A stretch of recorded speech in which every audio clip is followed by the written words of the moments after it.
Good morning students. अब हम लोग जैव प्रकम के नोट्स को देखेंगे। ठीक है,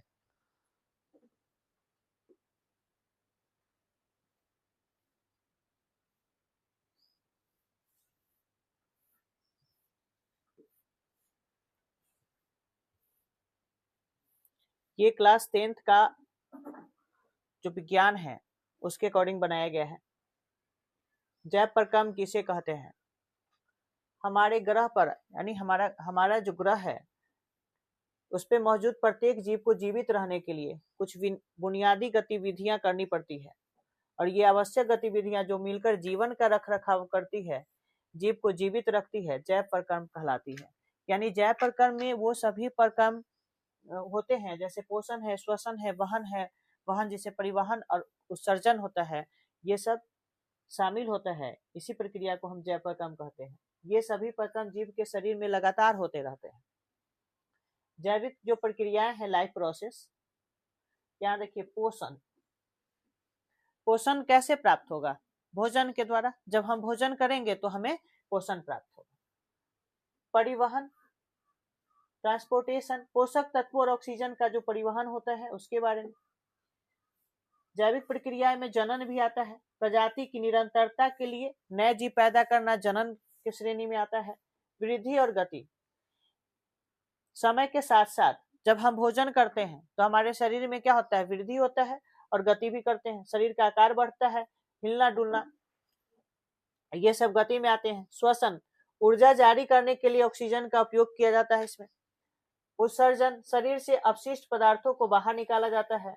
नियंत्रण और समन्वय, शरीर की गतिविधियों को विनियमित करना।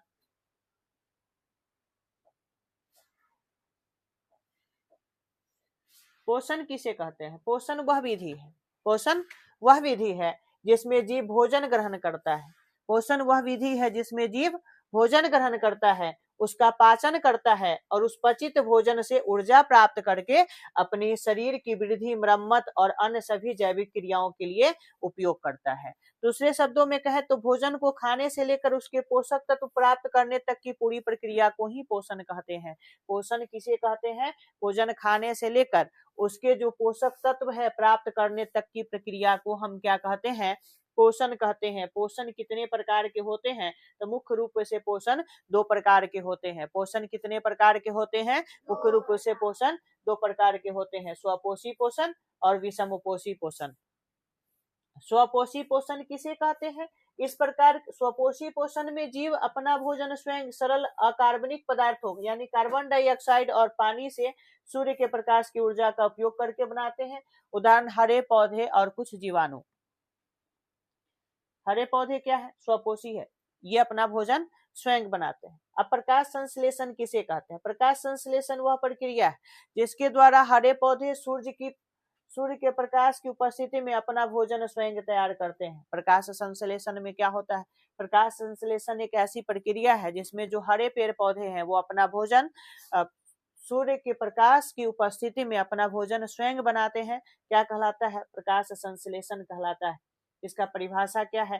तो वह प्रक्रिया जिसके द्वारा हरे पौधे सूर्य के प्रकाश और क्लोरोफिल की उपस्थिति में जल और कार्बन डाइऑक्साइड का उपयोग करके अपना भोजन बनाते हैं और ऑक्सीजन बाहर निकालते हैं। यहाँ जल का रासायनिक सूत्र है H2O। जल का रासायनिक सूत्र क्या है? H2O। कार्बन डाइऑक्साइड का रासायनिक सूत्र है CO2 और ग्लूकोज का रासायनिक सूत्र होता है C6H12O6। यहाँ देखेंगे प्रकाश संश्लेषण की जो प्रक्रिया है वो कैसे होता है। सूर्य से जो रोशनी निकलती है उससे पत्ते क्या करते हैं? अपना भोजन बनाते हैं। पत्ते हरित पादप है। सौर ऊर्जा, सूर्य से जो ऊर्जा निकला, यहाँ पे पर्ण हरित में ऊर्जा का अवशोषण हो रहा है।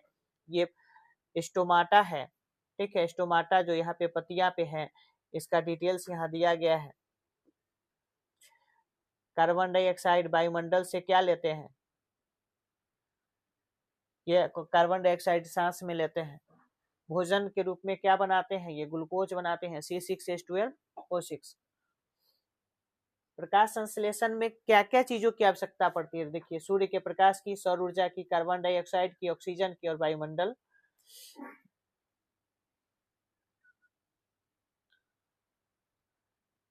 पौधे जल कहाँ से ग्रहण करते हैं? मृदा से। किसके माध्यम से? जड़ के माध्यम से।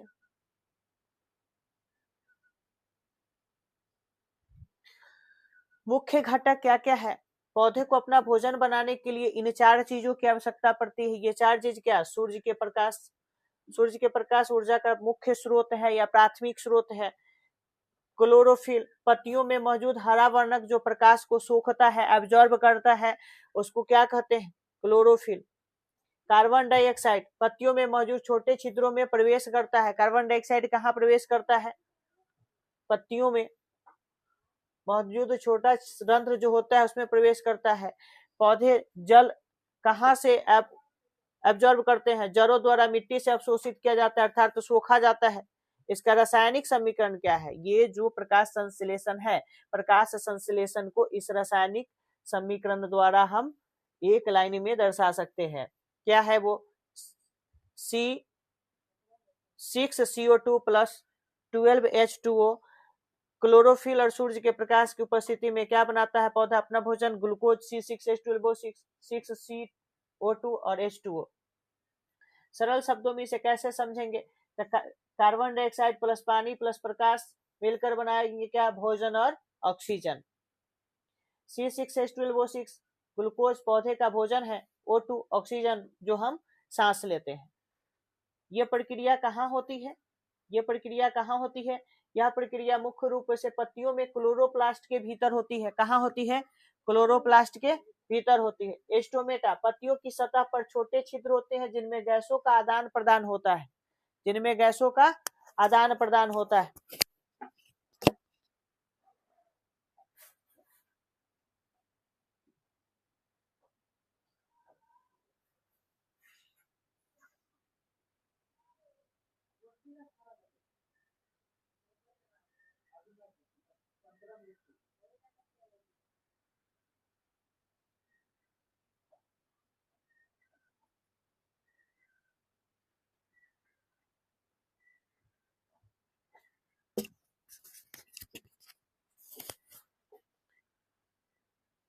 आगे है जाइलम।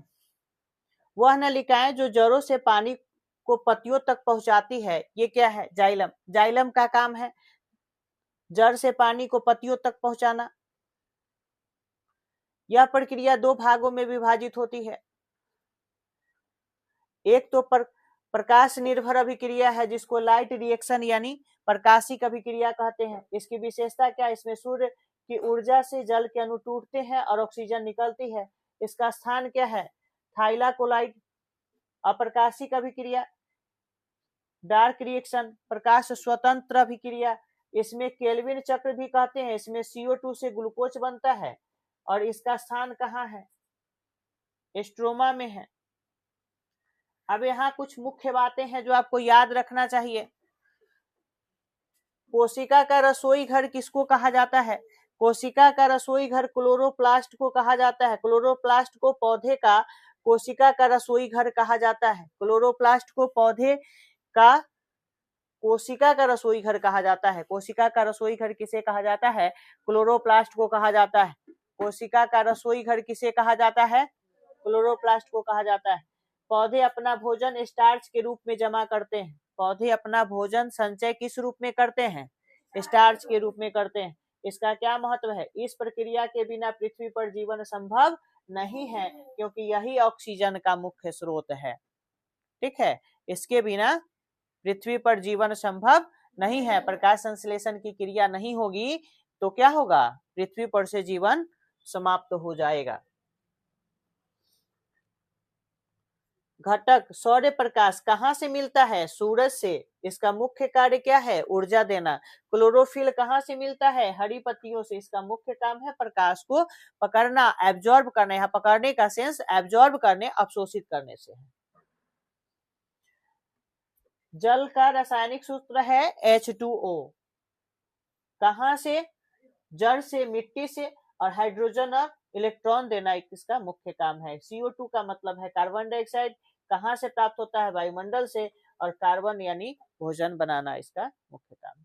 अब यहाँ द्विबीजपत्री का अनुप्रस्थ काट है। ठीक है, इसका डायग्राम बना लीजिएगा।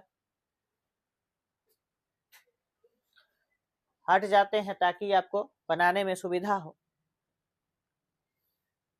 अगर आप ऑनलाइन देख रहे हैं तो ये आपका प्लेलिस्ट में चला जाएगा, ठीक है। उसके बाद आप इसे रोक कर बना लेंगे।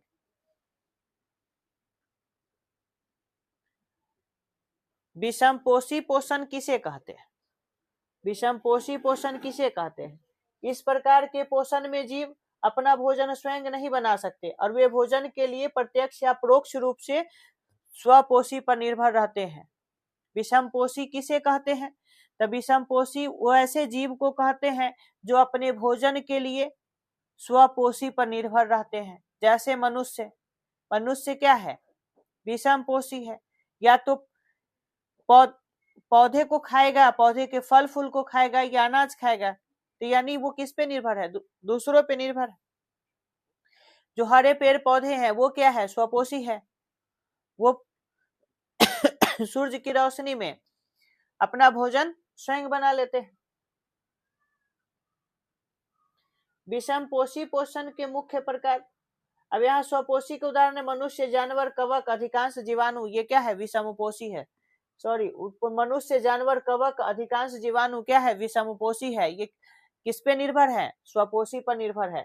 विषमपोषी पोषण के मुख्य प्रकार, प्रकृति में जीव अलग अलग तरीके से अपना भोजन प्राप्त करते हैं। प्राणी सम पोषण, इसमें जीव ठोस या तरल भोजन का अंतर्ग्रहण, पाचन, अवशोषण और निष्कासन करता है। उदाहरण के लिए मनुष्य है, कुत्ता है और अमीबा है, ठीक है। ये क्या है? ये मनुष्य है, यहाँ ये क्या है? कुत्ता है, और ये क्या है? अमीबा है। परजीवी पोषण, इसमें जीव किसी दूसरे जीवित जीव के शरीर के अंदर या बाहर रहकर उससे पोषण प्राप्त करता है, जिससे अक्सर मेजबान को नुकसान पहुंचता है। उदाहरण अमरवेल, जू, फीता कृमि। ये अमरवेल है, ठीक है। यहाँ पे क्या है?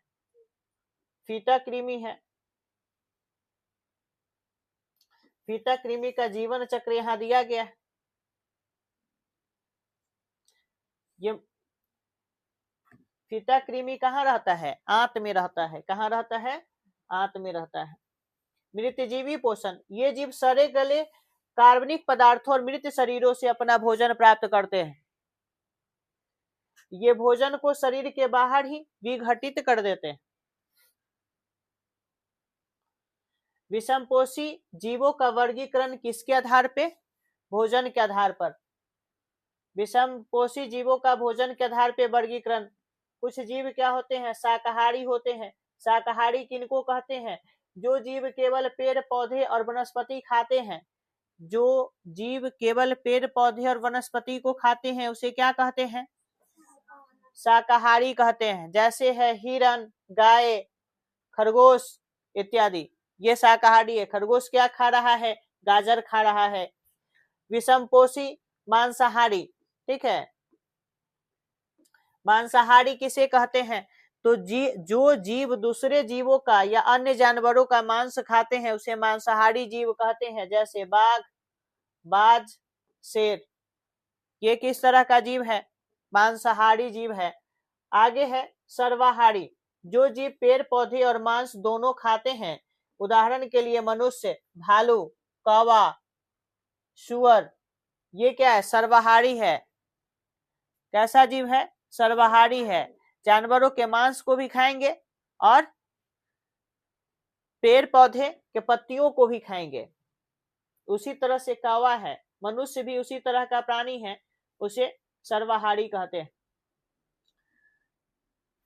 ये जो नोट्स है ये बनाने में काफी भीड़ पड़ता है।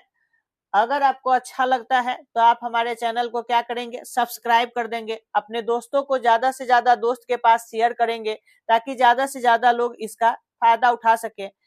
ये बिल्कुल निःशुल्क है, इसका कोई पैसा नहीं लगता है। लेकिन अगर आप सब्सक्राइब करते हैं हमारे चैनल को तो आपके सब्सक्रिप्शन को देख करके हमारा मनोबल बढ़ता है और इस तरह का नोट्स हम और आगे बना पाएंगे। अमीबा, अमीबा में पोषण की प्रक्रिया कैसे होती है इस चीज को देखिए। यहाँ अमीबा है। अमीबा क्या करता है, भोजन ग्रहण करता है, भोजन का अंतर्ग्रहण, भोजन को पदार्थ की मदद से शरीर में ले लेता है। अगले प्रक्रिया में इसका पाचन होता है, पाचन में इसका पाचक एंजाइम इसकी सहायता करता है। पाचन भोजन रिक्तिका में पाचक एंजाइम भोजन को पचाते हैं। तीसरा में है अवशोषण, पचे भोजन का अवशोषण होता है। अगला चरण में क्या होता है, तो स्वांगीकरण, कोशिका द्वारा ऊर्जा और विकास के लिए उपयोग होता है, जिसमें एटीपी का निर्माण होता है। अपचित भोजन बाहर निकाला जाता है। अमीबा जैसे एकल कोशिकीय जीव भोजन को अपनी कोशिका सतह से ग्रहण करते हैं। अंतर्ग्रहण क्या होता है, अमीबा पादाब का उपयोग करके भोजन कणों को घेरता है और एक खाद्य रिक्तिक बनाता है। पाचन, खाद्य रिक्तिक में पाचक एंजाइम भोजन को सरल पदार्थों में तोड़ते हैं। अवशोषण, पचित भोजन कोशिका द्रव में फैल जाता है। बहिष्करण, अपचित भोजन को कोशिका सतह से बाहर निकाल दिया जाता है। आज अगला टॉपिक है हमारा मानव में पोषण। मानव एक जटिल पाचन तंत्र रखते हैं जो भोजन के अंतर्ग्रहण, पाचन, अवशोषण और बहिष्करण के लिए डिजाइन किया गया है। इसके मुख्य अंग है मुख, ग्रसिका, आमाशय, छोटी आंत, बड़ी आंत, गुदा। सहायक ग्रंथि है लार ग्रंथि, यकृत और अग्नाशय। ये मानव पाचन तंत्र का विस्तृत आरेख है। ये ऊपरी पाचन अंग है जिसमें मुख आता है, मुख गुहा है, जीभ है, लार ग्रंथियां है, कर्ण पूर्व ग्रंथि है, अधो जिह्वा ग्रंथि है, अधो अनुग्रंथि है, ग्रसनी है, इसको ग्रास नली बोलते हैं। यहाँ स्टोमक है, पेट है, इसमें जठर निर्गम होता है, निर्गमी कपाट है। ये डायफ्राम है, पित्ताशय है, यहाँ पे पित्त नली है, ये अग्नाशय है।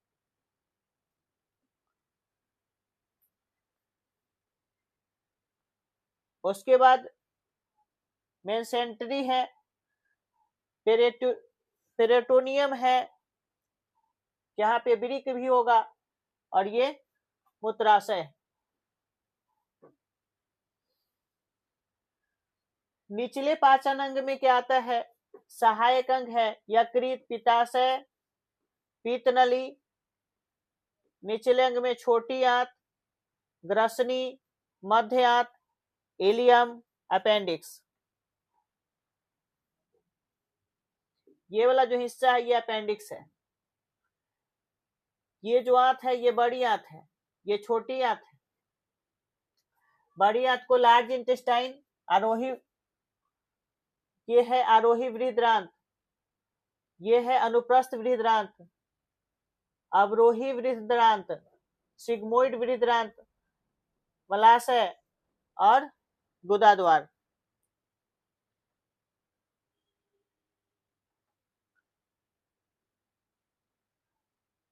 इसका पिक्चर बना लीजिएगा। अगले अध्याय में हम मानव पाचन तंत्र के विस्तृत नोट्स का अध्ययन करेंगे।